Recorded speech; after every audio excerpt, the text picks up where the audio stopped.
If you ever want to keep your Epic Games purchases protected, setting a PIN is one of the easiest things you can do. It helps stop accidental purchases, keeps your account a little more secure, and gives you extra control if kids or other people use the same device.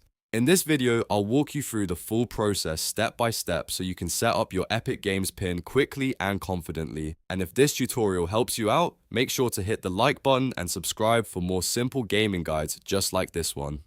Alright, let's get into it. First, open your browser and go to the Epic Games store. You can type in epicgames.com or go directly to the store website. Once the page loads, sign into the account where you want to set the PIN. Make sure you're logging into the correct account because the PIN will apply to that Epic Games profile. After you're signed in, look to the top right corner of the screen and hover over your profile icon.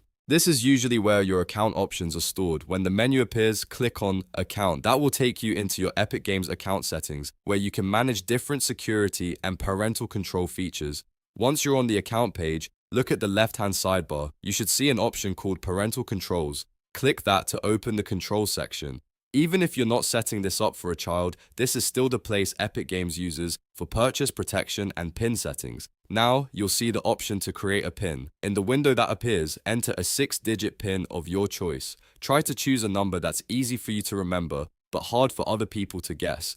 Don't use something too simple like 1, 2, 3, 4, 5, 6 or your birth year if you want better security.